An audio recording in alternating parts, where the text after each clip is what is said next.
चले तो हम लोग हीमेटोलॉजी वाले सेक्शन में हैं और हमने ऑलरेडी एंटी प्लेटलेट मेडिकेशंस के बारे में एक लेक्चर देख चुके हैं। अब आगे पढ़ते हैं। दूसरा जो सेक्शन और द मोस्ट इम्पॉर्टेंट सेक्शन कहा जाता है हीमेटोलॉजी में से वो है एंटी कोएगुलेंट। ठीक है, ऑलरेडी जैसे हमने पैथोफिजियोलॉजी में देखा था कि जो ब्लड वेसल्स होती है वो ब्लड वेसल्स के अंदर जब भी थ्रोम्बस फॉर्मेशन होता है तो उसमें सबसे पहले प्लेटलेट एक्यूमुलेशन होता है और प्लेटलेट एक्यूमुलेशन होने के बाद उसे स्ट्रेंथन करने के लिए क्या होता है कि उसके आजू बाजू फाइब्रिन बनता है। ठीक है, तो इस प्रकार से एक पूरा थ्रोम्बस बनता है, तो इसे हमें गिलाना होता है। ठीक है, तो उसके लिए अब क्या है कि हमने देखा था कि एंटी प्लेटलेट मेडिकेशंस हम लोग यूज़ करते हैं। वो कब यूज़ करते हैं? वो जब भी आर्टेरियल कंडीशन होता है, जब आर्टेरियल थ्रोम्बस होता है तो हम एंटी प्लेटलेट मेडिकेशन यूज़ करते हैं प्रिवेंशन करने के लिए प्लेटलेट का एग्रीगेशन। क्यों? क्योंकि आर्टेरियल थ्रोम्बस के अंदर प्लेटलेट्स कंपेरेटिवली ज़्यादा होते हैं, जबकि एट द सेम टाइम अगर वीनस ब्लड देखे या वीनस सिस्टम देखे तो वहाँ पे प्लेटलेट्स कम होते हैं, लेकिन जो फाइब्रिन होता है तो फाइब्रिन ज़्यादा बड़ा होता है। तो इसीलिए यहाँ पे जब भी वीनस सिस्टम में ऐसा स्टैग्नेशन हो तो उस वहाँ पे क्लॉटिंग प्रिवेंट करने के लिए हम लोग एंटी कोएगुलेंट देते हैं या तो फिर ऐसी मेडिकेशन देते हैं कि ये जो फाइब्रिन सिस्टम है, जो फाइब्रिन स्टेबिलाइज करता है क्लॉट को या फिर थ्रोम्बस को, उसे प्रिवेंट करने के लिए हम लोग मेडिकेशन देते हैं, ऐसी मेडिकेशंस की जो फाइब्रिन फॉर्मेशंस को कम करे। तो ये बेसिक डिफरेंस था आर्टेरियल और वीनस थ्रोम्बोसिस के बीच में। आर्टेरियल थ्रोम्बोसिस मेनली देखा जाता है कंडीशन जैसे मायोकार्डियल इन्फार्क्शन हो गई या फिर सेरेब्रो वैस्कुलर कंडीशंस हो गई, स्ट्रोक जैसी सिचुएशन हो गई। जबकि वीनस थ्रोम्बोसिस देखा जाता है डीप वेन थ्रोम्बोसिस जैसी सिचुएशंस में या तो फिर पल्मोनरी एम्बोलिज्म जैसी कंडीशंस में या तो फिर हार्ट वाल्व्स जो होते हैं रिप्लेसमेंट करते हैं, ऐसी सिचुएशंस के अंदर जो ड्रग यूज़ करते हैं वो वीनस थ्रोम्बोसिस प्रिवेंट करने के लिए देते हैं। तो एंटीकोएगुलेंट्स बेसिकली यहाँ पे यूज़ होते हैं जो वीनस थ्रोम्बोसिस प्रिवेंट करने के लिए यूज़ किए जाते हैं। तो ये हो गया उसका यूटिलाइजेशन, किस कंडीशंस में यूज़ करते हैं और कैसे वो आर्टेरियल थ्रोम्बस से डिफ़र करते हैं।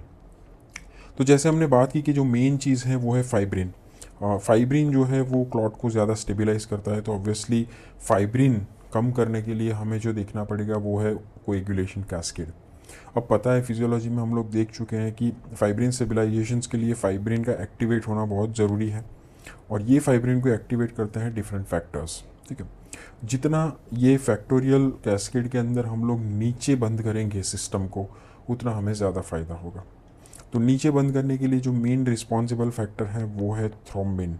ठीक है, सो फैक्टर नंबर 2A जो है वो एक इम्पॉर्टेंट रिस्पॉन्सिबल फैक्टर है जो एंड प्रोडक्ट फाइब्रिन बनाता है। ठीक है, सो अगर तो 2 बहुत ही इंपॉर्टेंट फैक्टर है, इसे इनहिबिट करेंगे तो फाइब्रिन फॉर्मेशन कम हो जाएगा।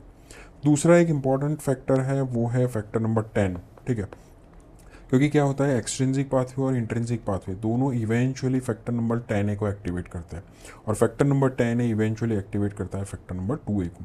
तो अगेन दूसरा इंपॉर्टेंट फैक्टर है 10। एक्सट्रिंसिक पाथवे में तीसरा एक इंपॉर्टेंट फैक्टर है दैट इज 7। तो 7 एक इंपॉर्टेंट फैक्टर है एक्सट्रिंसिक पाथवे में और इंट्रिंसिक फैक्टर्स में उसी तरह से जो भी इंपॉर्टेंट फैक्टर है जो यहाँ पे दिखे गए हैं, काफ़ी सारे वैसे तो यहाँ फैक्टर हैं।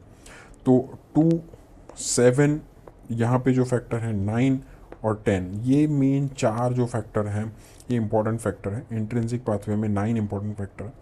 तो इसी प्रकार से अगर ये चारों फैक्टर्स के ऊपर ड्रग्स अगर हम लोग टारगेट करें तो मेनली जो फाइब्रिन फॉर्मेशन है उसे हम लोग कम कर सकते हैं। इंट्रिंसिक पाथवे आपको पता ही है क्यों इसे इंट्रिंसिक कहते हैं, क्योंकि ये जो फैक्टर्स हैं वो ब्लड के अंदर इटसेल्फ होते हैं और वो एक्टिवेट हो जाते हैं। जबकि एक्सट्रिंसिक पाथवे में जो फैक्टर्स हैं वो जब भी टिश्यू इंजरी होता है तो जब भी टिश्यू फैक्टर रिलीज होता है फिर एक्टिवेट होते हैं। ठीक है, तो इसीलिए ये सब फिजियोलॉजी है, इसके अंदर डीप में हम लोग नहीं जाएंगे। उसके बाद कॉमन पाथवे एक्टिवेट होता है। तो आप यहाँ पे समझिए कि 2, 10, 7 एंड 9 ये 4 फैक्टर हैं जिसके ऊपर टारगेट करने वाली ड्रग्स बनाई गई है इसमें एंटीकोएगुलेंट चैप्टर में। तो अगर हम लोग एंटीकोएगुलेंट्स का पूरा क्लासिफिकेशन देखें तो इस प्रकार से उसे क्लासीफाई किया जाता है। कैसे?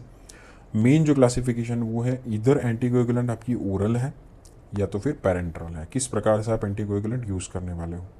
तो सबसे हम पहले ओरल के बारे में देखेंगे। तो अगर ओरल को डिवीजन करना हो तो बहुत पुरानी कन्वेंशनल जो एंटीकोएगुलेंट यूज़ करते हैं वो उसे कहते हैं विटामिन के इनहिबिटर्स, कि ऐसी एंटीकोएगुलेंट की जो विटामिन के को इनहिबिट करके या फिर विटामिन के एंजाइम को इनहिबिट करके काम करती है, जिसमें वॉरफेरिन, डिक्यूमरॉल, एसिनोक्यूमरिन जैसी डेरिवेटिव्स हैं जिसे कोमारिन डेरिवेटिव्स भी कहते हैं, बहुत पुरानी ओल्ड ट्रेडिशनल मेडिकेशंस हैं। फिर उसके बाद न्यूअर मेडिकेशंस है, तो उसका नाम ही ऐसा पड़ गया कि new oral anticoagulant, Noack.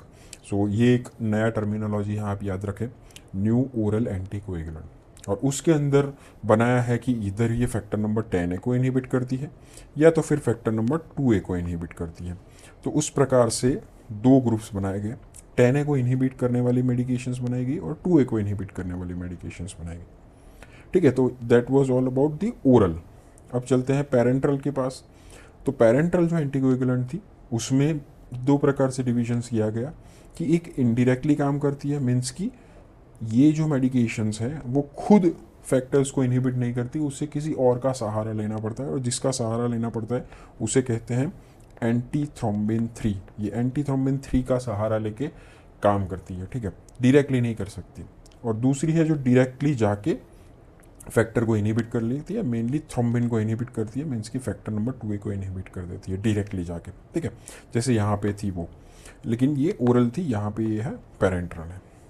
Indirectly acting है, अगेन उसका डिवीजन होता है, हर एक के बारे में हम लोग डिटेल में देखेंगे, जो भी इंपॉर्टेंट पॉइंट्स हैं अच्छे से डिस्कशंस करेंगे जिससे आपके कंसेप्ट क्लियर हो जाए।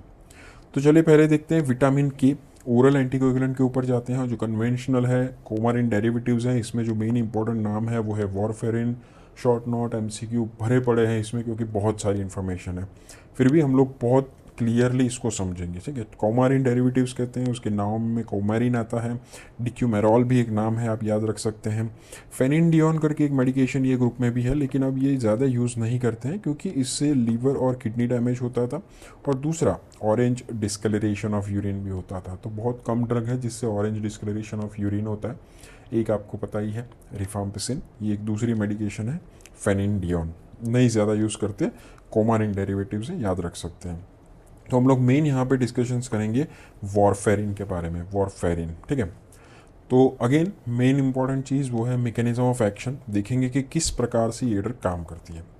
अब यहाँ पे समझिए कि ये जो ड्रग काम करती है, वॉरफेरिन जो ड्रग काम करती है, जैसे हमने नाम में देख चुके हैं कि विटामिन के इनहिबिटर्स, विटामिन के इनहिबिटर्स हैं। अब क्यों विटामिन के बीच में आया है, क्योंकि यहाँ पे आप देख सकते हैं कि जो क्लॉटिंग फैक्टर्स होते हैं, कौन कौन से क्लॉटिंग फैक्टर हैं, 2, 7, 9 एंड 10 जो हमने बात की थी। तो 2, 7, 9, 10 जो क्लॉटिंग फैक्टर्स हैं वो इनिशियली इनएक्टिव होते हैं, उनको एक्टिव करना पड़ता है। और उनको एक्टिवेट करने के लिए क्या करना पड़ता है कि उन प्रोटीन्स के अंदर, ये एक प्रकार के फैक्टर्स क्या है, प्रोटीन ही है, तो उनके अंदर प्रोटीन किससे बने हुए थे, अमीनो एसिड से, तो उसमें अमीनो एसिड होता है ग्लूटामिक एसिड। तो वो जो ग्लूटामिक एसिड अमीनो एसिड है उसका करना पड़ता है कार्बोक्सिलेशन। जब भी उसका कार्बोक्सिलेशन होता है तब ये जो इनएक्टिव प्रोटीन्स है वो एक्टिव बन जाते हैं। तो इनएक्टिव फैक्टर्स को एक्टिव करने के लिए उनके अंदर आया हुआ ग्लूटामिक एसिड का कार्बोक्सिलेशन करना बहुत ज़रूरी है। तो इसे कहते हैं gamma carboxylation of glutamic acid और द ग्लूटामेट रेसिड्यू, ठीक है। क्यों मैं इतना डिटेल में इसके ऊपर भार दे रहा हूँ, क्योंकि ये चीज़ पूछते हैं एग्जाम में, ठीक है, कि किस प्रकार से क्लॉटिंग फैक्टर एक्टिवेट होते हैं। तो आप कह सकते हैं कि ये फैक्टर्स के अंदर प्रोटीन होते हैं, और ये जो प्रोटीन है उसमें अमीनो एसिड्स होते हैं, उसमें ग्लूटामिक एसिड उसका अमीनो एसिड है, उसके अंदर गामा साइड के ऊपर कार्बोक्सिलेशन जब भी होता है, कार्बोक्सिल ग्रुप ऐड होता है तो उसका एक्टिवेशन होता है, तब ये जो क्लॉटिंग फैक्टर है एक्टिवेट हो जाते हैं, और क्लॉटिंग फैक्टर्स एक्टिवेट होते हैं तो क्लॉटिंग होता है। तो हम क्या करते हैं, हमें क्या करना है बेसिकली, ये जो क्लॉटिंग फैक्टर एंटीकोएगुलेंट है ना, तो ये क्लॉटिंग फैक्टर्स को एक्टिवेट होने से रोकना है। तो इसीलिए हम लोग एंटी क्लॉटिंग इफेक्ट प्रोड्यूस कर सकते हैं, क्लॉटिंग बंद कर सकते हैं, ठीक है, प्रिवेंट कर सकते हैं आगे का। तो अगर ये प्रोसेस को हम लोग इनहिबिट कर दें, ये जो गामा कार्बोक्सिलेशन हो रहा है ये प्रोसेस को अगर हम इनहिबिट कर दें तो ये जो क्लॉटिंग फैक्टर का एक्टिवेशन है वो हम रोक सकते हैं। और किस प्रकार से ये प्रोसेस को इनहिबिट कर सकते हैं, ये प्रोसेस में जो इन्वॉल्व होता है वो है विटामिन के, क्योंकि विटामिन के रिड्यूस फॉर्म में से ऑक्सीडाइज फॉर्म में कन्वर्ट होता है विद द सेम थिंग। ये जब प्रोसेस होती है प्रोटीन का एक्टिवेशन में, उस टाइम पे जो कोफैक्टर की तरह काम करता है वो विटामिन के कोफैक्टर की तरह काम करता है, ठीक है। तो अगर विटामिन के का हम लोग ऑक्सीडाइज से रिडक्शन फॉर्म रोक दे तो रिड्यूस विटामिन के नहीं होगा, रिड्यूस विटामिन के नहीं होगा तो कोफैक्टर नहीं होगा, कोफैक्टर नहीं होगा तो कार्बोक्साइलेशन नहीं होगा। तो वो जो प्रोसेस होता है उसमें जो इम्पोर्टेंट एंजाइम होता है जिसका नाम है विटामिन के एपोक्साइड रिडक्टेज, यहाँ पे आप देख सकते हैं विकॉर जिसे कहते हैं, विटामिन के एपोक्साइड रिडक्टेज बहुत ही इंपॉर्टेंट है, ये आपको याद रखना ही है। क्या काम करता है विटामिन के एपोक्साइड रिडक्टेज? ऑक्सीडाइज विटामिन के को रिड्यूस फॉर्म में कन्वर्ट करता है, ये reduce form as a cofactor काम करता है इनके एक्टिवेशन के लिए। तो अगर हम ये जो रिडक्शन प्रोसेस हो रही है वो रोक देते हैं with the help of warfarin, तो रिड्यूस फॉर्म नहीं बन पाएगा और क्लॉटिंग फैक्टर का एक्टिवेशन नहीं हो पाएगा और इसकी वजह से हमें एंटी कोएगुलेंट इफेक्ट मिल जाएगी। तो ये है सिंपल मैकेनिज्म जिससे हम लोग याद रख सकते हैं कि किस प्रकार से वारफेरिन अपना काम करता है। लेकिन यहाँ पे इम्पॉर्टेंट चीज़ ये है कि हमने क्या रोका है, जो क्लॉटिंग फैक्टर का एक्टिवेशन रोका है, but what about already activated? Blood में कुछ ऑलरेडी एक्टिवेटेड तो होंगे ना, ये दवा देंगे तो जो नए बन रहे हैं क्लॉटिंग फैक्टर उनका एक्टिवेशन रुक जाएगा, लेकिन ऑलरेडी कुछ एक्टिव तो पड़े ही होंगे ना यहाँ पे।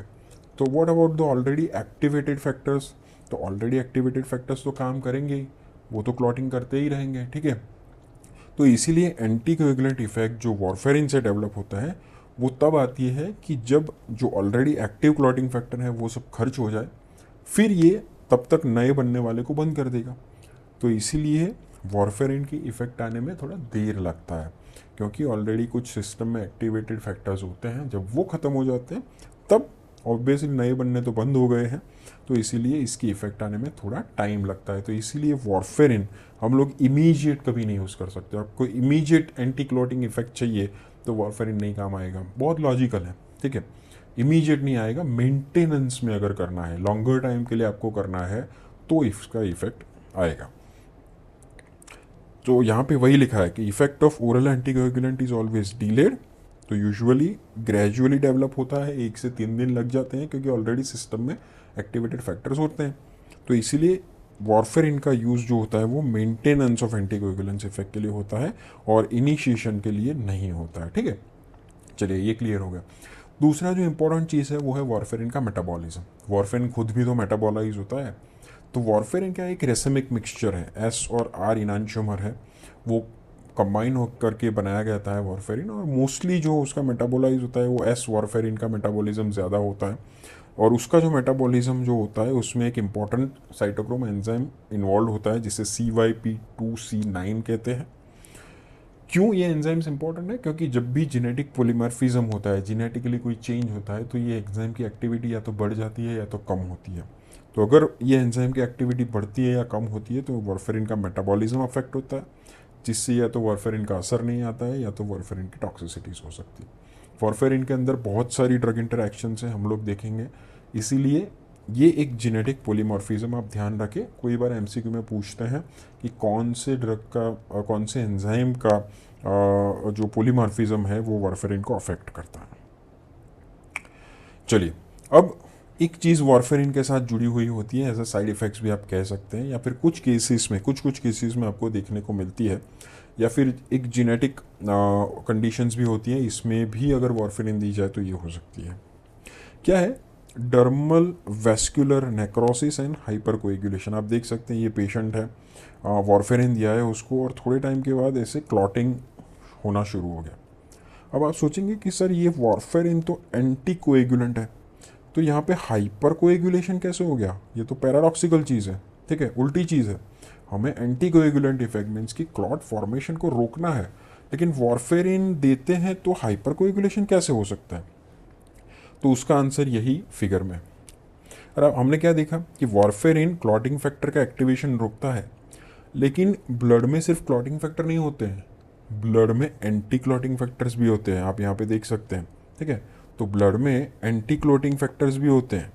तो ये एंटी क्लॉटिंग फैक्टर्स का एक्टिवेशन जो है वो भी इसी प्रोसेस से होता है। तो अगर हमने ये विकॉर को बंद कर दिया तो एंटी क्लॉटिंग फैक्टर्स का भी एक्टिवेशन नहीं हो पाएगा। एंटी क्लॉटिंग फैक्टर कौन कौन से हैं? प्रोटीन S, प्रोटीन C और ऑस्टियोकैल्सिन करके भी एक प्रोटीन है। तो मेनली जो प्रोटीन C और प्रोटीन S है वो एंटी क्लॉटिंग फैक्टर्स हैं। तो जब भी हमने वारफेरिन दिया तो क्या हुआ? प्रोटीन C और S का भी एक्टिवेशन कम हो गया।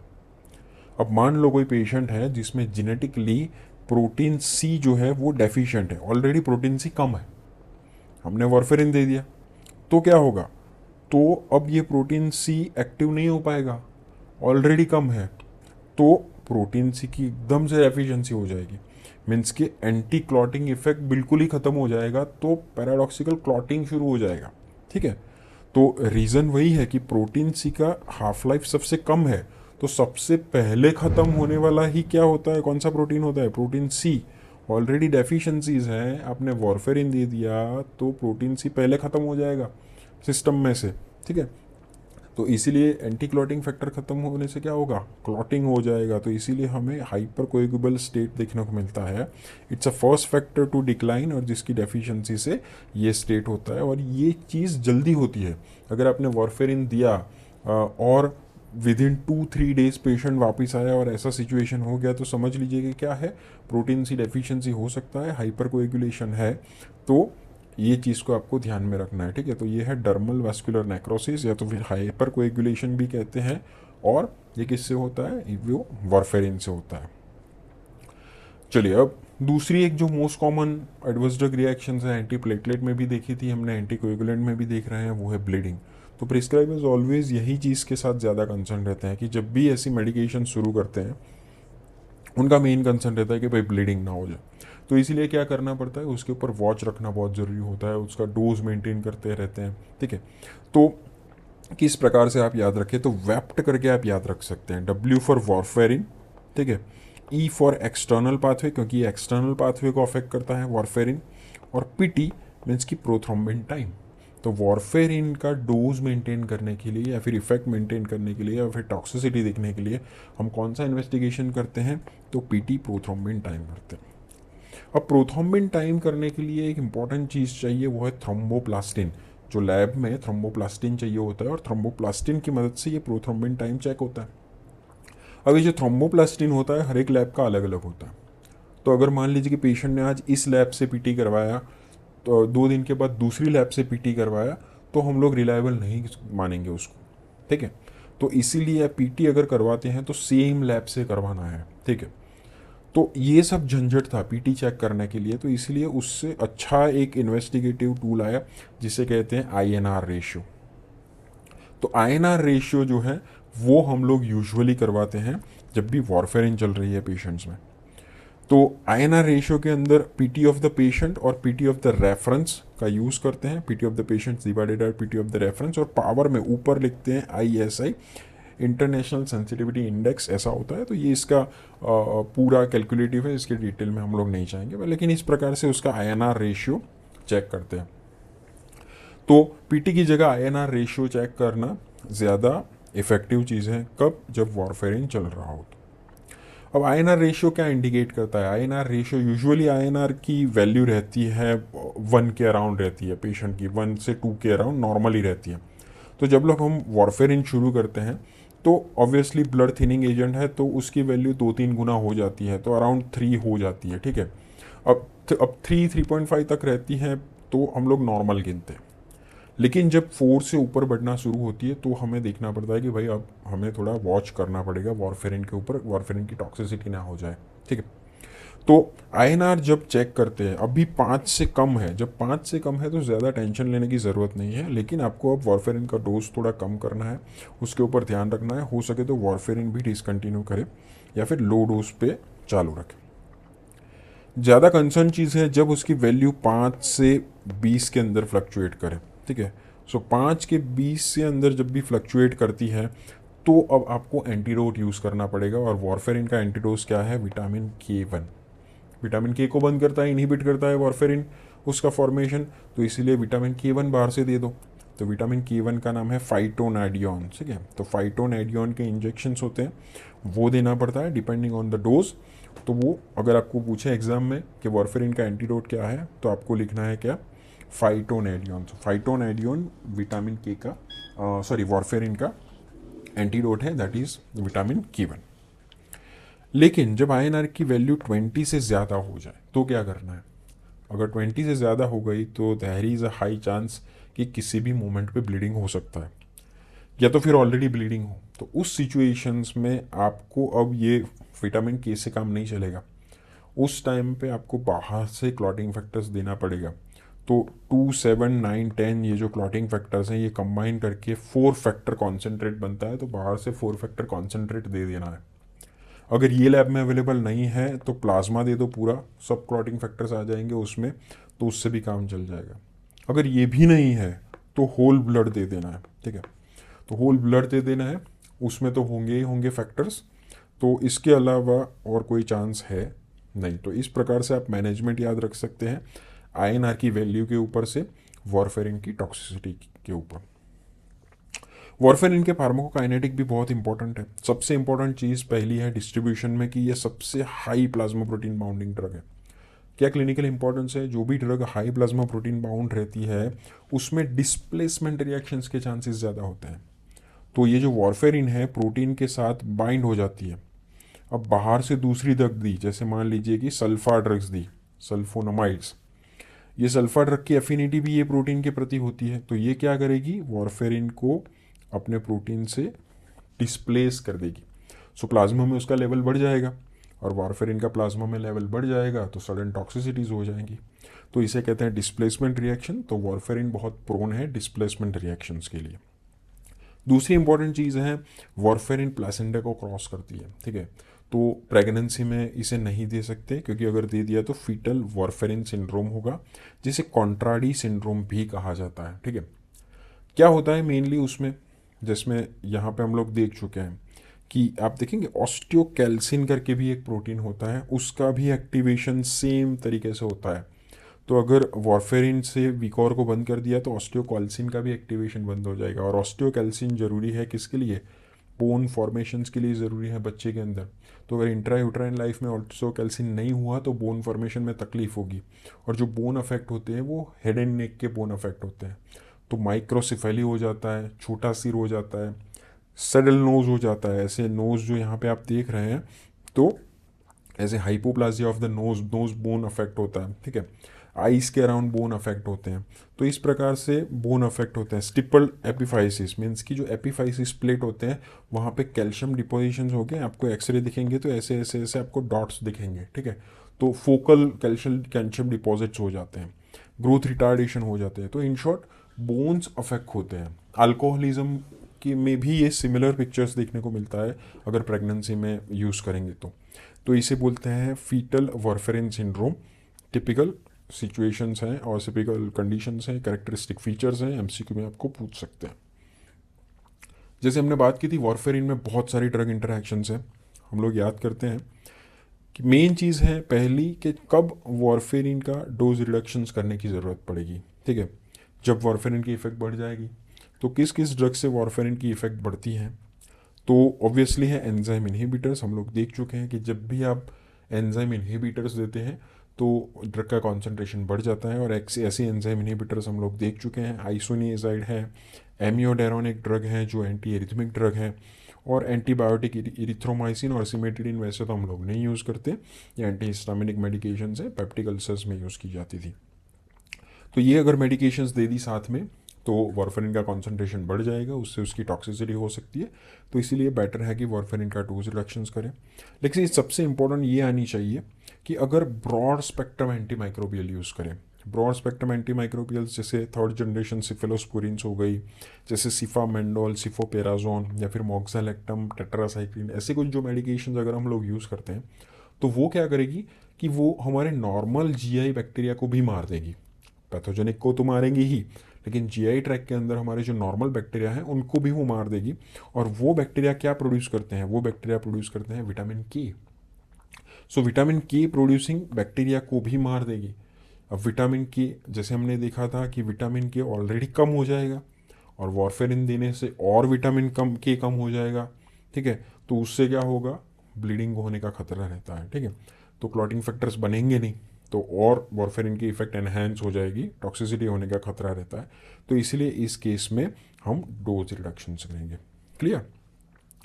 कब डोज कम करेंगे, व्हेन इनकी सॉरी कब डोज बढ़ाएंगे वॉरफेरिन का? वॉरफेरिन का डोज तब बढ़ाएंगे कि जब एंजाइम इंड्यूसर्स देते हैं। इंड्यूसर्स देंगे तो क्या होगा कि वॉरफेरिन का मेटाबॉलिज्म फटाफट से हो जाएगा, तो इफेक्ट नहीं आएगी, तो उस टाइम पे हमें डोज बढ़ाना पड़ेगा। तो एंजाइम इंड्यूसर कौन कौन सी है? रिफाम्पिसिन हो गई, कुछ एंटी कन्वल्जेंट मेडिकेशन है जैसे कार्बामाजेपिन हो गई, और ग्रिजोफेनड्रिन एंटी फंगल मेडिकेशंस है। तो ये कुछ मेडिकेशंस हैं जो एंजाइम को इंड्यूस करती हैं।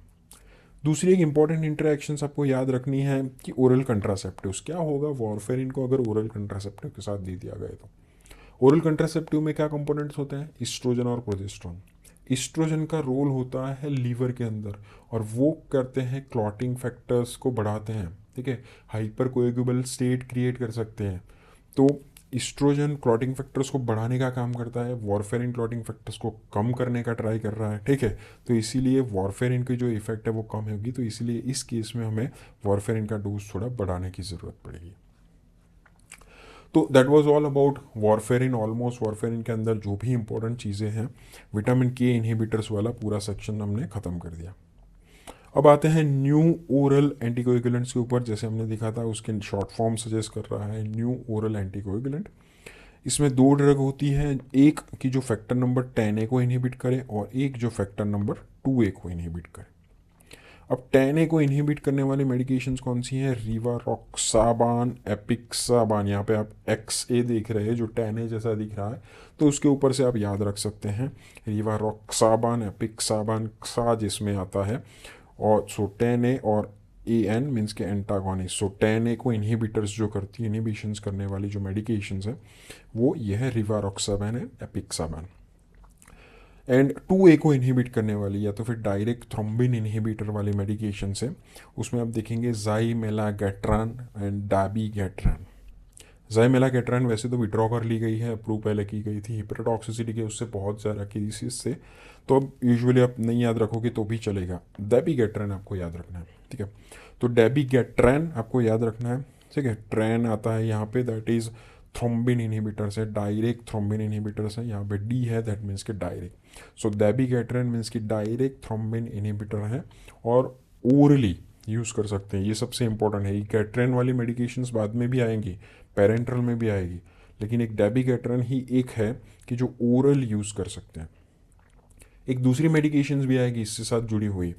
जब भी डेबिगेट्रेन का डोज बढ़ जाता है तो उसके लिए भी एक एंटीडोट डेवलप किया गया है जिसका नाम है इडारूसीजुमाब।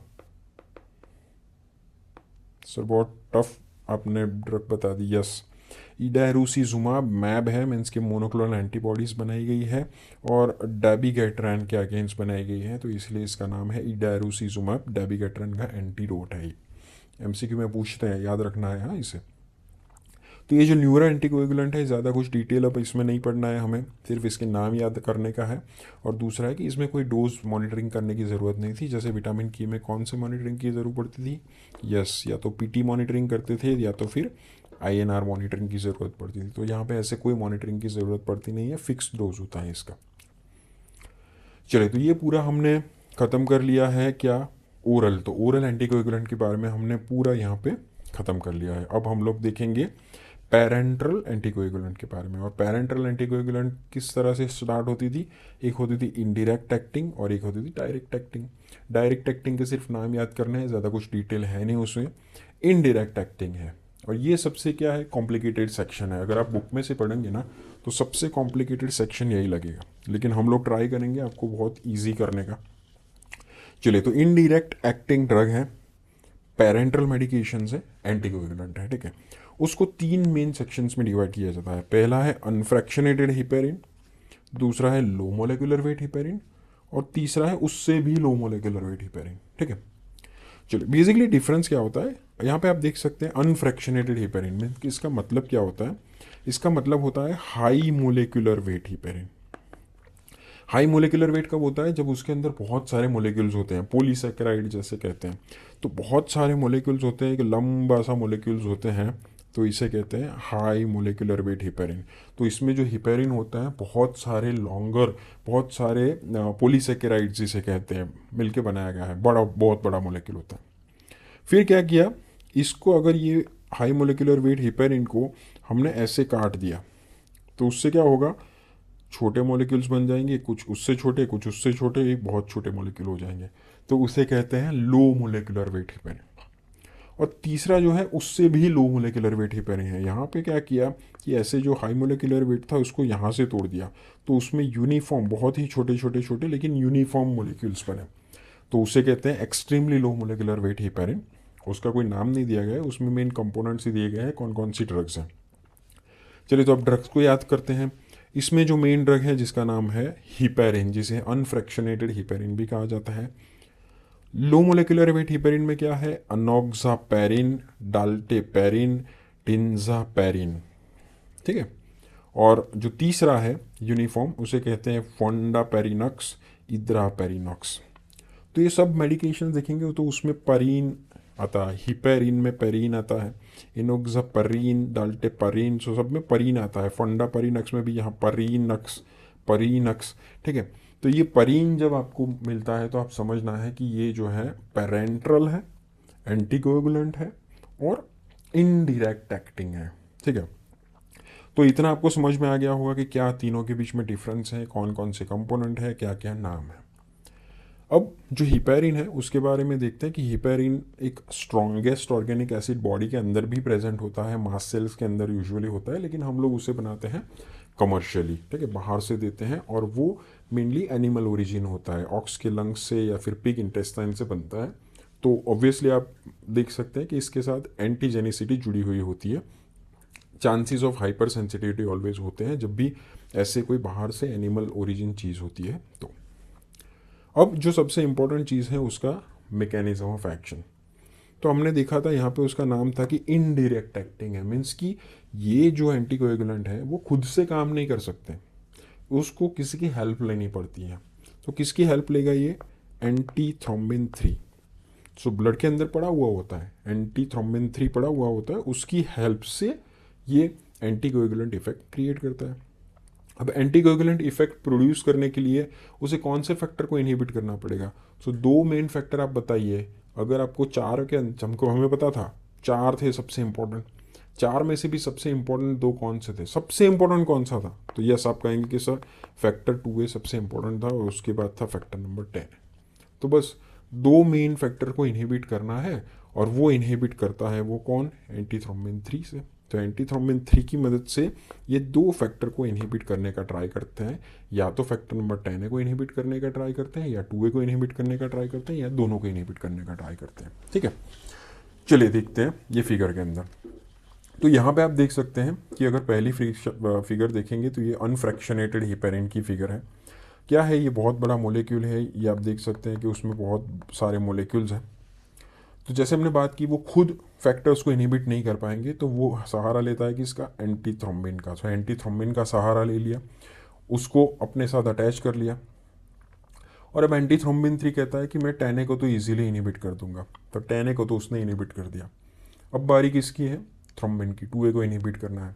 अब 2A को इनहिबिट एंटी थ्रोम्बिन डायरेक्टली नहीं कर सकता, एंटी थ्रोम्बिन कहता है कि 2A को मैं इनहिबिट करूंगा तब जब आप उसको लेके मेरे पास आओगे, ठीक है। तो जब ये हाई मोलिकुलर वेट वाला जो हिपेरिन है उसका ये जो एडिशनल पार्ट है, ये एडिशनल पार्ट जो है वो थ्रोम्बिन को लेके आता है, तो अगर वो थ्रोम्बिन को लेके आता है तो एंटी थ्रोम्बिन थी उसको इनहिबिट कर सकता है। मीन्स कि ये जो एडिशनल पार्ट है वो एक सपोर्ट प्रोवाइड करता है, वो सपोर्ट प्रोवाइड करता है, वो थ्रोम्बिन को लेके आता है, तब एंटी थ्रोम्बिन उसको इनहिबिट करता है। तो इवेंचुअली फैक्टर नंबर 2A का भी इनहिबिशन हो गया, और इवेंचुअली फैक्टर 10A का भी इनहिबिशन हो गया। 10A का तो पहले ही हो गया था, और फिर अब 2A का भी इनहिबिशन हो गया। सो 10A और 2A दोनों का इनहिबिशन हो गया। लेकिन 10A का तो कोई प्रॉब्लम था नहीं, कोई दिक्कत था नहीं। 2A के इनहिबिशन के लिए उसको क्या चाहिए था, एक लंबा सपोर्ट। ये जितना लंबा मोलिक्यूल होगा उतना चांसेस है कि 2A को इनहिबिट कर पाएगा, एज सिंपल एज दैट। तो ये जो सपोर्ट प्रोवाइड हो रहा है उस सपोर्ट को कहते हैं स्कैफोल्डिंग। स्कैफोल्डिंग क्या होता है बेसिकली, कि जब भी हम लोग देखा है कि कोई इमारत बनती होती है तो ये इमारत की बाहर की साइड पे जो कंस्ट्रक्शन साइट होती है, जो बहुत बड़ी फ्लैट्स होते हैं, उसमें बाहर की साइड्स पे जो कारीगर है एक सपोर्ट बनाते हैं, पोल्स रख के बनाते हैं, उसके ऊपर पार्ट लगा होता है, उससे वो प्लास्टर्स करते हैं बाहर की साइड पे, फिर कलर काम करते हैं। तो ये जो बाहर की साइड जो सपोर्ट कौन प्रोवाइड करता है, वो इमारत के सहारे ही बाहर सपोर्टिंग स्ट्रक्चर वो बनाते हैं, वो पूरा सपोर्टिंग स्ट्रक्चर को कहते हैं स्कैफोल्डिंग। तो वह इस प्रकार के सपोर्ट जो प्रोवाइड करता है, कौन प्रोवाइड करता है, ये जो लंबी चेन है वो यहाँ पे काम आती है कि लंबी चेन एक सपोर्ट प्रोवाइड करती है, थ्रोम्बिन को खींच लाती है और फिर वो एंटी थ्रोम्बिन थ्री उसको बंद कर देता है। ठीक है। क्यों ये स्कैफोल्डिंग वर्ड के पीछे मैं पढ़ा हूँ, क्योंकि काफ़ी सारी बुक में ये वर्ड दिया गया है और बच्चे बहुत कंफ्यूज होते हैं कि ये क्या है सर, स्कैफोल्डिंग पता नहीं चल रहा है। तो यहाँ पर आप इजीली समझ सकते हो कि क्यों ये वर्ड दिया गया है और क्या इसका इंपॉर्टेंट है। तो स्कैफोल्डिंग का इजीली मतलब है सपोर्ट, और ये सपोर्ट तभी मिलता है जब चेन लंबी हो। तो लंबी चेन होने का फ़ायदा ये है कि थ्रोम्बिन इजीली इनहिबिट हो जाएगा, एज सिंपल एज दैट। चलिए अब आगे आते हैं लो मोलेकुलर वेट हिपेरिन की तरफ। लो मोलेकुलर वेट हिपेरिन में क्या था, हमने देखा था कि ये जो हाई मोलेकुलर वेट हिपेरिन है उसको हमने ऐसे कट कर दिया, तो यहाँ पे लो मोलेकुलर हो गए, लंबा नहीं है लेकिन यूनिफॉर्म साइज नहीं है। ठीक है। तो उसमें यहाँ पे देखें कि ये जो लो मोलेकुलर वेट हिपेरिन है ये एंटीथ्रोम्बिन के साथ अटैच हो गया, 10A तो इजीली इनहिबिट हो गया, एंटीथ्रोम्बिन ने कर दिया, कोई दिक्कत नहीं है। लेकिन 2A कौन कर पाएगा, 2A जिसके पास थोड़ी लंबी चेन वाले हैं वही कर पाएंगे। ठीक है। तो यहाँ पे क्या होता है कि 10A का इनहिबिशन होता है वो थोड़ा ज़्यादा होता है 2A के इनहिबिशन से। 2A का इनहिबिशन बहुत कम होता है, मोस्टली 10A का इनहिबिशन ही होता है। 99% इनहिबिशन 10A का होता है, 2A का लगभग ना के बराबर होता है लेकिन थोड़ा बहुत होता है। और lastly extremely low molecular weight वाले क्या होते थे, ये जो molecular weight low high molecular weight वाले उसको हमने ऐसे कट कर दिया, तो यूनिफॉर्म स्मॉलर मोलेक्यूल्स हो गए। तो ये स्मॉलर मोलेक्यूल्स होते हैं वो एंटीथ्रोम्बिन के साथ तो अटैच हो जाते हैं, 2A का इनहिबिशन में कोई दिक्कत नहीं है, एंटीथ्रोम्बिन कर देता है। लेकिन दिक्कत कब होगी, बिकॉज अब यहाँ पे स्कैफोल्डिंग नहीं होगा, लंबी चेन नहीं है, तो यहाँ पे एंटीथ्रोम्बिन 3 को इनहिबिट नहीं कर पाएंगे। ठीक है। तो यहाँ पे एक्सक्लूसिवली 10A ही इनहिबिट होगा, 2A का इनहिबिशन यहाँ पे नहीं हो पाएगा।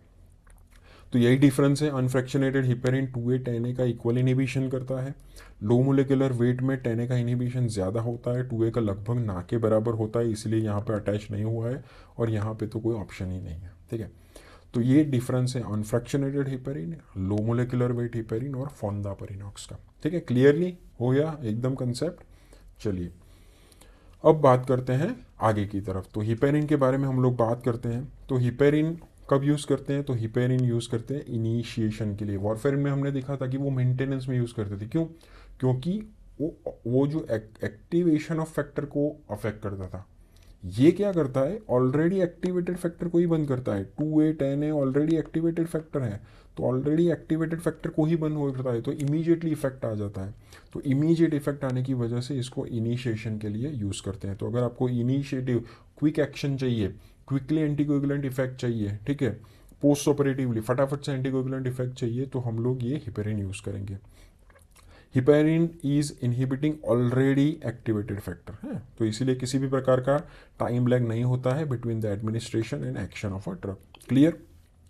ठीक है। हिपेरिन अब कौन से रूट से यूज़ करना है वो सबसे इंपॉर्टेंट है। वॉरफेरिन हम यूज़ कर सकते थे, ओरल यूज़ कर सकते थे। Heparin not absorb by the oral route, ये ओरल रूट से अब्जॉर्ब नहीं होगा। ठीक है। तो उसे हम लोग यूज़ करते हैं पैरेंट्रली ऑब्वियसली, और पैरेंट्रली आईवी या तो फिर सबक्यूटेनियस रूट से यूज़ करना है। सर IM यूज़ कर सकते हैं, absolutely no, IM route is contraindicated. क्यों कॉन्ट्रा इंडिकेटेड है, जब भी आप IM रूट से जो नीडल डालोगे और मान लीजिए कि नीडल ने ब्लड वेसल्स को इंजेक्ट कर दिया मसल के अंदर, तो इसका तो क्या है, एंटी कोगुलेंट इफेक्ट है, कोगुलेशन नहीं होगा, ब्लीडिंग हो जाएगा और वहाँ पे लोकलाइज ब्लीडिंग होता रहेगा और हिमेटोमा हो जाएगा। ठीक है।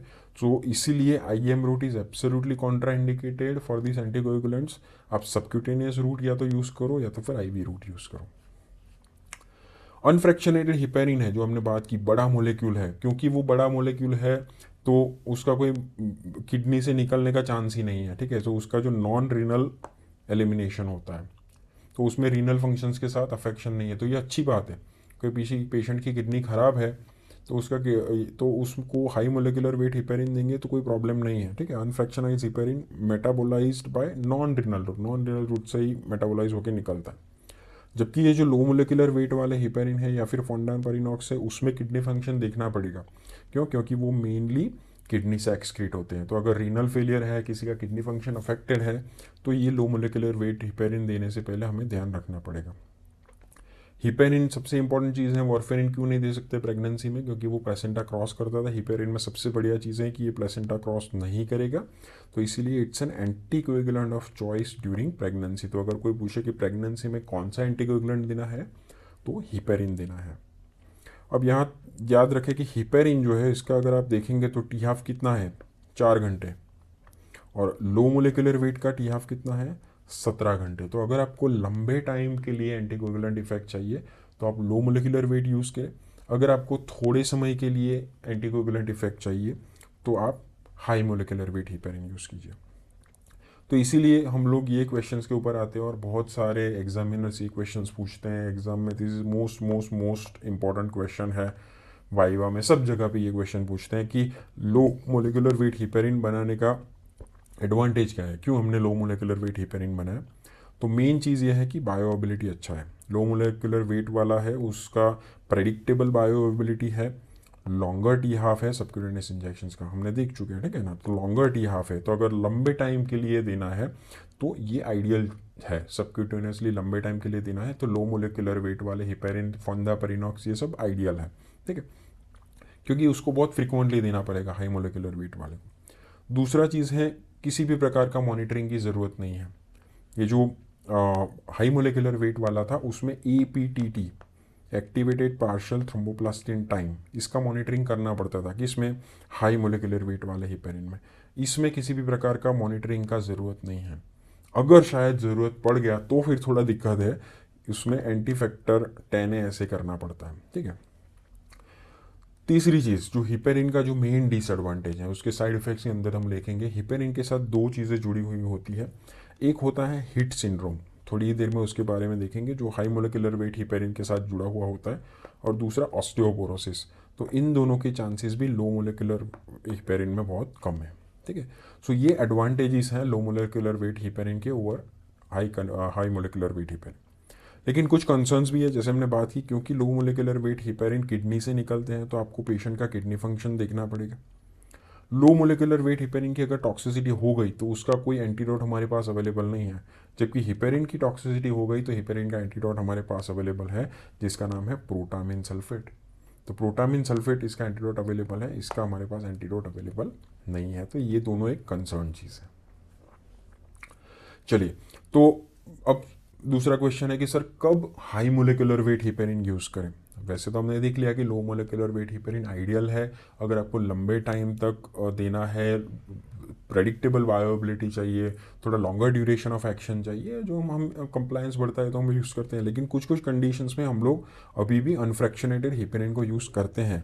ऑब्वियसली जब पेशेंट का किडनी फंक्शन बराबर नहीं है और ब्लीडिंग का अगर रिस्क ज़्यादा है, ठीक है, किसी सिचुएशंस के अंदर ब्लीडिंग का रिस्क बहुत ज़्यादा है, जैसे कंकमिटेंट थ्रोम्बोलाइसिस, मीन्स कि थ्रोम्बस को तोड़ने की प्रोसेस भी हमें साथ में करनी है, तो उस टाइम पे भी ब्लीडिंग का रिस्क ज़्यादा है। तो उस टाइम पे हम ऐसी ड्रग चूज़ करेंगे, ऐसी एंटीकोगुलेंट यूज़ करेंगे कि जिसकी इफेक्ट बहुत कम टाइम के लिए हो। लंबे टाइम के लिए होगा तो ब्लीडिंग का रिस्क बढ़ जाएगा, अगर कम टाइम के लिए होगा तो ब्लीडिंग का रिस्क कम होगा। तो अगर कंकमिटेंट थ्रोम्बोलाइसिस करना हो तो इसीलिए हमें शॉर्टर टी हाफ वाली ड्रग यूज़ करनी पड़ेगी। तो उस टाइम पे हम लोग high molecular weight heparin use करेंगे। हाई रिस्क ऑफ ब्लीडिंग, जिसमें ब्लीडिंग का रिस्क ज़्यादा है, patient with Venus thromboembolism post surgery, ठीक है, जिसको ब्लीडिंग के चांसेस बहुत ज़्यादा है, तो उस केस में भी हम लोग अनफ्रैक्शनेटेड हिपेरिन का यूज़ करेंगे।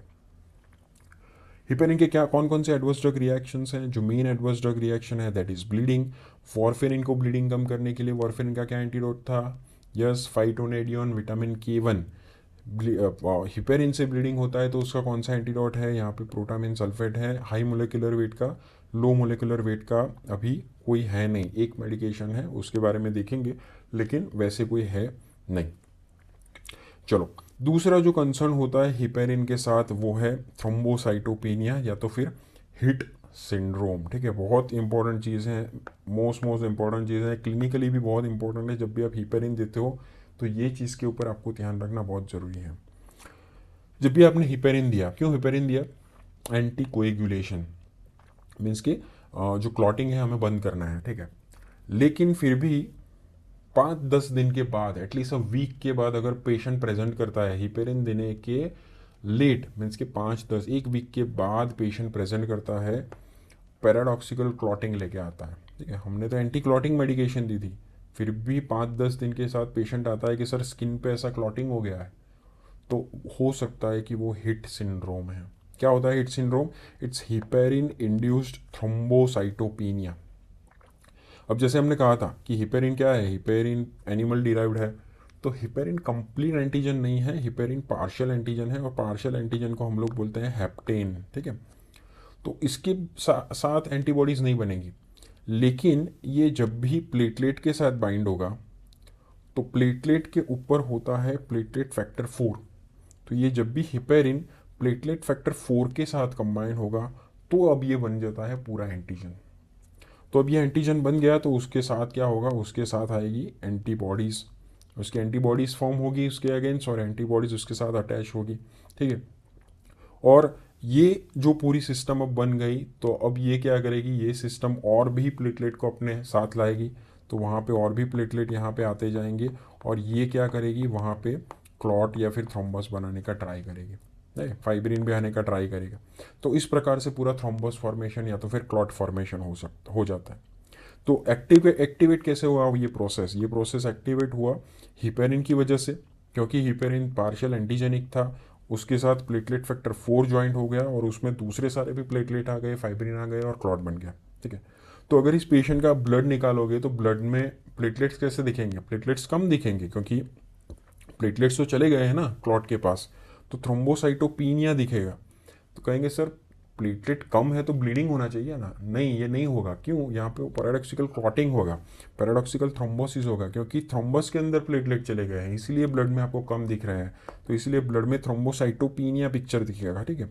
और दूसरी इंपॉर्टेंट चीज़ क्या है कि एंटीबॉडी फॉर्मेशन तुरंत नहीं हो जाता, एंटीबॉडी फॉर्मेशन में देर लगती है, तो पेशेंट प्रेजेंट लेट होगा, 5-7 दिन के बाद, 10 दिन के बाद प्रेजेंट होगा।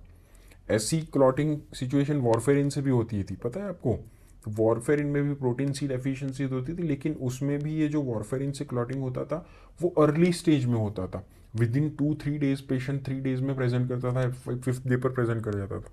तो जब भी आप ब्लड पतली करने वाली मेडिकेशन दे रहे हो और अर्ली क्लॉटिंग हो जाता है, तो देयर आर चांसेस के प्रोटीन सी डेफिशिएंसी से और वॉरफेरिन से हुआ है, और जब लेट प्रेजेंट करता है तो हिट सिंड्रोम के चांसेस ज़्यादा है, एंटीबॉडी प्रोडक्शन में टाइम लगता है। अब इस सिचुएशन में क्या करें, हिपेरिन दिया है एंटीकोगुलेंट इफेक्ट के लिए, और ऑलरेडी क्लॉटिंग लेके 10 दिन पे पेशेंट आ गया, अब क्या करना है। तो अब वॉरफेरिन तो कॉन्ट्राइंडिकेटेड है, क्यों कॉन्ट्राइंडिकेटेड है, क्योंकि वॉरफेरिन की इफेक्ट आने में तो देर लगती है ना, अब हमें देना पड़ेगा ऑब्वियसली एंटीकोगुलेंट की जो क्लॉटिंग बंद करे, ये प्रोसेस को बंद करे। तो कौन सा एंटीकोगुलेंट दे, तो हिपेरिन तो नहीं दे सकते, क्योंकि हिपेरिन से ही ये लफड़ा स्टार्ट हुआ है, तो हिपेरिन तो एब्सोल्युटली कॉन्ट्राइंडिकेटेड है, किसी भी टाइप का हिपेरिन आप इसमें नहीं यूज़ कर सकते, ठीक है। वॉरफेरिन इमीडिएट एक्शन तो ला नहीं सकता, वॉरफेरिन का इफेक्ट आने में दूसरे 3-5-7 दिन निकल जाएंगे, थ्रोम्बोसाइट यहाँ तो अंदर अंदर चले जाएंगे। तो इस सिचुएशंस में काम आते हैं दूसरे जो पेरेंट्रल ड्रग ग्रुप हैं जो हम लोग पढ़ेंगे, जिसे कहते हैं डायरेक्ट थ्रोम्बिन इनहिबिटर्स। तो जो पेरेंट्रल यूज़ करने वाले जो डायरेक्ट थ्रोम्बिन इनहिबिटर्स हैं वो यहाँ पे काम आएंगे, जैसे लैपिरुडिन, बिवालोरुडिन, वो सब मेडिकेशंस पढ़ेंगे, ठीक है। तो ये जो एक कंसर्न है वो है हिपेरिन से, that is heparin induce thrombocytopenia, ये एक बहुत इंपॉर्टेंट चीज़ है। हिपेरिन से दूसरी चीज़ अफेक्ट होती है हेयर, तो उससे एलोपेशिया होता है। ऑस्टियोपोरोसिस, ठीक है, हिपेरिन ऑस्टियोपोरोसिस भी करता है, तो प्रेग्नेंट फीमेल को ऑब्वियसली प्रेगनेंसी में एंटीकोगुलेंट ऑफ चॉइस हिपेरिन है, तो जब हम लोग हिपेरिन यूज़ करते हैं कोई दिक्कत नहीं है, लेकिन साथ में कैल्शियम सप्लीमेंट दे दीजिए, जिससे क्या है कि ऑस्टियोपोरोसिस हम लोग प्रिवेंट कर सकें। दूसरा हिपेरिन के साथ सबसे इंपॉर्टेंट चीज़ है ये पोटेशियम का लेवल बढ़ाएगा, हाइपरकलीमिया होगा, ऑलवेज याद रखें। तो हिपेरिन से ऑस्टियोपोरोसिस, हाइपरकलीमिया, एलोपेशिया, थ्रोम्बोसाइटोपिनिया। लीवर के एंजाइम के ऊपर भी ध्यान रखना ज़रूरी है, लीवर ट्रांसएमिनेज को भी ये बढ़ा सकता है, और क्योंकि ये एंटीजेनिक है, देख चुके हैं, hypersensitivity reactions mild to severe भी हो सकती है, ठीक है। तो ये इंपॉर्टेंट एडवर्स ड्रग रिएक्शंस है, याद रखने हैं। हिट सिंड्रोम कॉमन है, हेयर लॉस, ऑस्टियोपोरोसिस, पोटेशियम का लेवल बढ़ जाना, लीवर के एंजाइम्स बढ़ जाना, और हाइपर सेंसिटिविटी रिएक्शंस। तो ये इंपॉर्टेंट एडवर्स ड्रग रिएक्शंस हैं हिपेरिन के साथ जुड़े हुए। तो अब हमने हिपेरिन ऑलमोस्ट ख़त्म कर दिया है, वॉरफेरिन भी ख़त्म कर दिया है। वॉरफेरिन ओरल एंटीकोएगुलेंट था, हिपेरिन पैरेंटल एंटीकोएगुलेंट था। तो ये बहुत ही इंपॉर्टेंट क्वेश्चन है, पूछते हैं एग्जाम में, वाइवा में, शॉर्ट नोट्स में, सब जगह पे ये चीज़ पूछते हैं कि क्या डिफरेंस है हिपेरिन में और वॉरफेरिन में। तो सबसे म्यूकोपोलीसेकेराइड है, हिपेरिन बड़ा मोलिक्यूल है हमने देखा, वॉरफेरिन कोमारिन डेरिवेटिव्स हैं, तो उनके जो केमिकल स्ट्रक्चर के हिसाब से ये नाम है। हिपेरिन जैसे हमने बात की वैसे तो शरीर में है, लेकिन हम बाहर से एक्सोजिनस जब देते हैं तो एनिमल ओरिजिनेटेड देते हैं, तो हॉग लंग या फिर पिग इंटेस्टाइन में से बनाते हैं, एंटीजेनिक है। जबकि वॉरफेरिन सिंथेटिक बनाते हैं। वॉरफेरिन ओरल एंटीकोएगुलेंट है, जबकि हिपेरिन को पेरेंटली दिया जाता है। आईएम एब्सोल्यूट कॉन्ट्राइंडिकेशन है, या तो आईवी दो या तो फिर सबक्यूटेनियसली दो। हिपेरिन का जैसे हमने बात की ऑलरेडी एक्टिवेटेड फैक्टर को बंद करता है, तो इमीडिएट एक्शन आती है। और वॉरफेरिन डिले एक्शन करता है, क्योंकि ऑलरेडी एक्टिवेटेड फैक्टर्स धीरे धीरे धीरे कम हो जाएंगे और new activation of the factor बंद हो जाएगा, तो जिससे इसी एक्शन आने में देर लगता है, तो 3-4 दिन गुजर जाते हैं। ड्यूरेशन ऑफ एक्शन देखें तो हिपेरिन का comparatively quick duration of action है। वॉरफेरिन इसीलिए मेंटेनेंस के लिए देते हैं क्योंकि लंबे समय तक इसका एक्शन चलता है, तो वॉरफेरिन का एक्शन बहुत लंबे समय तक चलता है, 3 से 6 दिन है, जबकि इसका क्विक एक्शन है। अगर क्विक एक्शन चाहिए, शॉर्टर ड्यूरेशन ऑफ एक्शन चाहिए, तो आप हिपेरिन यूज़ करें। अगर मेंटेनेंस ऑफ ट्रीटमेंट चाहिए तो वॉरफेरिन यूज़ करें। अब हिपेरिन है in vivo as well as in vitro use कर सकते हैं, जैसे यार वॉरफेरिन है सिर्फ इन वीवो यूज़ कर सकते हैं। इन वीवो मीन्स के बॉडी के अंदर, तो ऑब्वियसली दोनों ड्रग बॉडी के अंदर तो यूज़ कर ही सकते हैं, तो इन वीवो में तो कोई दिक्कत ही नहीं है। जो मेन एडिशनल एडवांटेज है हिपेरिन में है वो है इन विट्रो। इन विट्रो का मतलब है जब भी मान लीजिए एक टेस्ट ट्यूब है और एक टेस्ट ट्यूब के अंदर ब्लड लिया और वो ब्लड का क्लॉटिंग हमें बंद करना है, तो उसमें क्या डालेंगे, उसमें हिपेरिन डाल सकते हैं। क्यों? क्योंकि वो ऑलरेडी एक्टिवेटेड फैक्टर्स को बंद करता है, तो इमीडिएट एक्शन आता है। तो इमीडिएट एक्शन के लिए हम लोग क्या यूज़ करते हैं, हिपेरिन को यूज़ करते हैं। तो इन विट्रो भी हम लोग हिपेरिन को यूज़ कर सकते हैं। Mechanism of action, heparin indirectly बंद करता है, फैक्टर नंबर 10 और 2A को इनहिबिट करता है, लेकिन इनडायरेक्टली एंटीथ्रोम्बिन 3 से काम करवाता है। जबकि वॉरफेरिन क्या काम करता है, विटामिन के से काम करवाता है, तो विटामिन के डिपेंडेंट क्लॉटिंग फैक्टर को बंद करता है। इसका एंटागोनिस्ट है प्रोटामिन सल्फेट, वॉरफेरिन का विटामिन K1 यूज़ करते हैं। वेरिएबिलिटी ऑफ अगर रिस्पॉन्स दे तो हिपेरिन में वेरिएबिलिटी के चांसेस बहुत कम है, वॉरफेरिन में वेरिएबिलिटी हो सकती है, ऑब्वियसली ओरली देते हैं। तो कौन से लैब से टेस्ट से हम लोग कंट्रोल करेंगे, तो वॉरफेरिन में हमने देखा था कि वेप्ट आपको याद रखना है, मीन्स कि एक्सटर्नल पाथवे, वॉरफेरिन और प्रोथ्रोम्बिन टाइम या तो फिर INR रेशियोज आप यहाँ पे देख सकते हैं। जबकि हिपेरिन के अंदर क्या देखना है, APTT देखना है मेनली, या तो फिर क्लॉटिंग टाइम देखना है। ड्रग इंटरैक्शंस की वॉरफेरिन में हमने देखी कि क्योंकि उसके बहुत सिग्निफिकेंट प्लाज्मा प्रोटीन बाइंडिंग था, उसका मेटाबॉलिज्म भी 2C9 के साथ था, तो इसीलिए उसमें मेटाबॉलिज्म से काफ़ी सारी ड्रग उसके साथ इंटरैक्ट करती थी और प्लाज्मा प्रोटीन बाइंडिंग के साथ भी इंटरैक्शंस होती थी। जबकि हिपेरिन के साथ कंपैरेटिवली इंटरैक्शंस बहुत कम है। हिपेरिन इनिशिएशन के लिए यूज़ होता है, जबकि वॉरफेरिन मेंटेनेंस के लिए यूज़ होता है। तो अगर आपने कंसेप्चुअल समझा है तो आप ये डिफरेंस कभी भी लिख सकते हैं। चलिए, और लास्ट है वो है पैरेंट्रल में, that is direct thrombin inhibitor. Direct thrombin inhibitor हमने ओरल में भी देखे थे, लेकिन एक ही था, कौन सा, डेबिगेट्रैन। ट्रैन था, मीन्स कि थ्रोम्बिन इनहिबिटर है, यहाँ पे भी ट्रैन है, अर्गाट्रोबान, मेलागैट्रैन, ठीक है, तो वो भी है। साथ में है रूडीन करके मेडिकेशंस, ये 3, हिरूडीन, लेपिरूडीन, बिवालीरूडीन। सो ये जो रूडीन वाली मेडिकेशंस हैं वो डायरेक्ट थ्रोम्बिन इनहिबिटर्स हैं, वो आप याद रख सकते हैं। सो ये डायरेक्टली इनएक्टिवेट करते हैं फैक्टर नंबर 2 को, ठीक है, और मेनली ये यूज़ होते हैं हिपेरिन इंड्यूस थ्रोम्बोसाइटोपिनिया के अंदर। ये इसका मेन चीज़ है, ड्रग ऑफ चॉइस है हिपेरिन इंड्यूस थ्रोम्बोसाइटोपिनिया में। इससे भी ब्लीडिंग हो सकता है, ज़्यादा डिटेल आपको नहीं याद रखेंगे तो भी चलेगा, लेकिन दिया है तो मैं आपको पॉइंट दे देता हूँ कि बिवालीरूडीन है उसमें से सबसे शॉर्टेस्ट एक्टिंग है। अगर मेटाबॉलिज्म की बात करें तो ये सब किडनी से एक्सक्रीट होती है, एक्सेप्ट वन, दैट इज़ अर्गाट्रोबान। तो ये अर्गाट्रोबान जो है वो लीवर से एक्सक्रीट होती है, मीन्स कि अगर किसी पेशेंट का किडनी फंक्शन बराबर नहीं है और आपको डायरेक्ट हीट सिंड्रोम हो गया, डायरेक्ट थ्रोम्बिन इनहिबिटर देने की ज़रूरत पड़ी, तो उस टाइम पे आप अर्गाट्रोबान यूज़ कर सकते हैं, क्योंकि वो लीवर से निकलता है, बाइल से निकलता है, तो रीनल फेलियर में वो सेफ है। ठीक है, तो आप कुछ एंटीडोट्स याद रखते हैं, ये आपको MCQs में पूछते हैं, नीट में भी पूछते हैं, ठीक है। जैसे हमने बात की थी इडारोसीजुमाब, मोस्ट इंपॉर्टेंट, ये आपको याद रखना है। क्यों आपको याद रखना है? क्योंकि अप्रूव्ड है, ऑलरेडी अप्रूव किया गया है। Reversal of anticoagulant effect of dabigatran. So dabigatran जो oral direct acting factor number 2A inhibitor है, उसका एंटीडोट है मोनोक्लोनल एंटीबॉडीज़ हैं इडारुसीजुमाब, ये भी डी है, मीन्स की डेबिगेट्रेन के अगेंस्ट डायरेक्टली एक्टिंग है वो एमैब, मीन्स के मोनोक्लोनल एंटीबॉडी है। ठीक है, दूसरी जो मेडिकेशन है वो है एंडेक्सेनेट अल्फ़ा, ये भी इम्पॉर्टेंट है। ये किसके सामने काम करती है? ये जो ड्रग्स हैं रिवारोक्साबान, इडोक्साबान, बेट्रिक्साबान, क्या हा साबान साबान साबान एक्से मीन्स के टेने, सो डायरेक्ट ओरल टेने इनहिबिटर्स जो मेडिकेशंस है उसके सामने भी एंटीडोट बनाया गया है एंडेक्सेनेट अल्फ़ा, यहाँ पे भी सा आता है। ठीक है, तो इससे आप याद रख सकते हैं। तो एंडेक्सेनेट अल्फ़ा है वो डायरेक्ट एक्टिंग ओरल टेने इनहिबिटर्स के सामने काम करती है।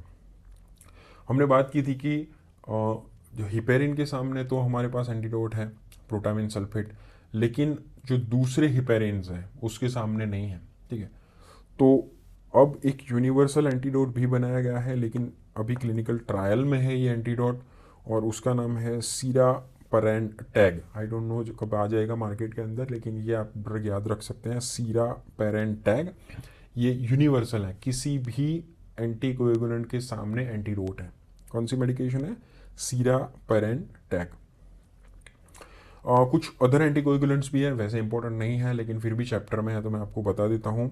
उसका नाम है डेनापेरॉइड, इसमें भी पैर आता है तो हिपेरिन, सो डेनापेरॉइड। तो इसमें हिपेरान सल्फेट, डर्मेटान सल्फेट, कॉन्ड्रोइटिन सल्फेट का एक मिक्सचर होता है, और ये जो है ये भी काम करता है हिपेरिन की तरह ही काम करता है। फैक्टर नंबर 10A का इनहिबिशंस करता है बाय एंटीथ्रोम्बिन, एंटीथ्रोम्बिन 3 से ही काम करता है इनडायरेक्टली। सो पैर तो हिपेरिन, सो इसीलिए आप याद रखते हैं पैर देना पेरॉइड। सो हिपेरिन की तरह ही काम करता है, एंटीथ्रोम्बिन 3 फैक्टर नंबर 10A को इनहिबिट करता है। इसे लेकिन हिट सिंड्रोम में यूज़ कर सकते हैं। ठीक है, हिपेरिन को नहीं यूज़ कर सकते थे, ये इफेक्टिव है, हिट सिंड्रोम में भी यूज़ कर सकते हैं, और डीवीटी प्रोफाइलेक्सिस के लिए तो ऑब्वियसली ये सब काम आते हैं। दूसरी जो मेडिकेशन है उसका नाम है ड्रोट्रेकोगिन अल्फ़ा। ये बहुत स्पेसिफिक मेडिकेशन है, एमसीक्यू के लिए इम्पोर्टेंट है, और ये हम लोग यूज़ करते हैं सीवियर सेप्सिस में। पेशेंट अगर सीवियर सेप्सिस हो तो उसमें ये मोर्टालिटी कम करती है, इसमें एंटी इन्फ्लामेटरी एक्टिविटी भी होती है। कैसे काम करती है ये? बेसिकली क्या काम करती है कि inactivation of factor 5A and 7A। तो 5A एंड 7A के जो एक्टिवेटेड फैक्टर हैं 5 एंड 7, उनको ये तोड़ देती है। ठीक है, तो inhibit the coagulation by the proteolytic inactivation, इनको तोड़ देती है। तो ये फैक्टर 5A और 10A को तोड़ देती है, और इस प्रकार से ये काम करती है। ये क्या है? बेसिकली एक्टिवेटेड प्रोटीन सी है, जो प्रोटीन सी है उसको एक्टिवेटेड फॉर्म है। प्रोटीन सी क्या था? प्रोटीन सी हमें पता है कि एंटी कोएगुलेंट ही था, जो नेचुरल एंटी कोएगुलेंट ही था बॉडी, एंटी क्लॉटिंग फैक्टर्स ही था। तो हमने एक प्रकार के जो एंटी क्लॉटिंग फैक्टर्स हैं उसे ही दे दिया है रिकम्बिनेंट फॉर्म से बना के। So human activated protein C है जो क्लॉटिंग फैक्टर्स को तोड़ देता है। कौन से? 5 और 7 को तोड़ देता है, और सीवियर सेप्सिस में काम आता है। तो एंटीकोएगुलेंट की यूज़ क्या है? ऑब्वियसली वीनस थ्रोम्बोसिस के अंदर हम लोग यूज़ करते हैं, और डीप वेन थ्रोम्बोसिस डीवीटी वाले पेशेंट्स में प्रोफाइलेक्सिस और ट्रीटमेंट के लिए यूज़ करते हैं।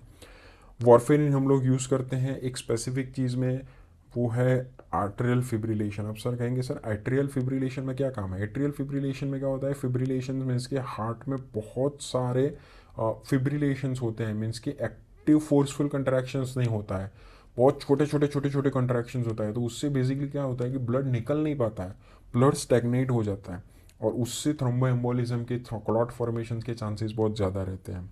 तो ये थ्रोम्बोएम्बोलिज्म को प्रिवेंट करने के लिए हम ऑलरेडी एंटीकोएगुलेंट पेशेंट में शुरू कर देते हैं। तो इस पेशेंट्स में वॉरफेरिन शुरू कर देना बहुत ही अच्छी चीज़ है। ठीक है, अनस्टेबल एंजाइना में एंटी प्लेटलेट मेडिकेशंस के साथ एस्पिरिन के साथ हम लोग हिपेरिन शुरू करते हैं।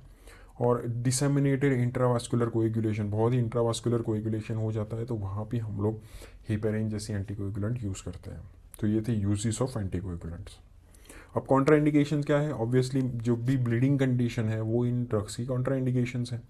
तो जैसे पेप्टिक अल्सर हो गई, या फिर ब्लीडिंग हेमरॉइड्स हो गए, सिवियर हाइपरटेंशन हो गया, ऐसे पेशेंट्स के जहाँ पे ऑलरेडी इन्फ्लामेशन के चांसेस बहुत ज़्यादा है बिकॉज ऑफ इन्फेक्शंस, और जिससे ब्लीडिंग के चांसेस बहुत ज़्यादा है, जैसे टीबी के पेशेंट्स हो गए, या फिर बैक्टीरियल एंडोकार्डाइटिस। तो severe infective condition, inflammatory conditions में भी कॉन्ट्रा इंडिकेटेड है। और अलॉन्ग विथ दूसरी ड्रग जिससे भी ब्लीडिंग के चांसेस ज़्यादा है, जैसे एंटी प्लेटलेट ड्रग्स के साथ अगर हम देते हैं तो उससे ब्लीडिंग के चांस डबल हो जाते हैं, तो उसके साथ भी हमें ध्यान में रख के उसका डोज देना पड़ेगा। तो होपफुली ये पूरा एंटीकोएगुलेंट चैप्टर के बारे में आपको पता चल गया होगा। इसमें हमने सब कवर करने का ट्राई किया हुआ है, ठीक है। ओरल कौन से थे, पेरेंटल कौन से थे, पूरा जो एंटीकोएगुलेंट है वो हमने कवर करने का यहाँ पे ट्राई किया है। कोई होपफुली इशू इसमें नहीं होगा। अगर कोई प्रॉब्लम है, कोई क्वेश्चन पूछना है तो आप हमें कमेंट में लिख सकते हैं। अभी तक हमारे चैनल को सब्सक्राइब नहीं किया तो आप सब्सक्राइब कीजिए, क्योंकि ऑलमोस्ट हमने पूरा फार्माकोलॉजी का जो सिलेबस है हमने कवर कर दिया है। हमारे प्लेलिस्ट में जहाँ पे आप देखिए तो सिस्टम वाइज हमने पूरे लेक्चर्स दिए हैं, जहाँ पे हमने हिंदी में समझाया है, जिससे अगर किसी भी स्टूडेंट्स को इंग्लिश में थोड़ी दिक्कत हो रही है, थोड़ा चैलेंजिंग लग रहा है, तो हमारे से वहाँ से वो कंसेप्ट क्लियर कर सकता है। फिर बुक में से पढ़े तो उसको कंसेप्ट बहुत क्लियर हो सकता है, ठीक है। हमारा एक प्रैक्टिकल का भी पूरा प्लेलिस्ट है, वो आप ज़रूर से चेकआउट कीजिए। अगर आप हमारे चैनल को सपोर्ट की बहुत ज़रूरत है, बहुत कम सब्सक्राइबर्स हैं, तो प्लीज़ हमारे चैनल को सब्सक्राइब कीजिए और हो सके उतने अपने फ्रेंड्स में या ग्रुप्स में शेयर कीजिए, जिससे औरों को भी हेल्प हो सके। Thank you very much.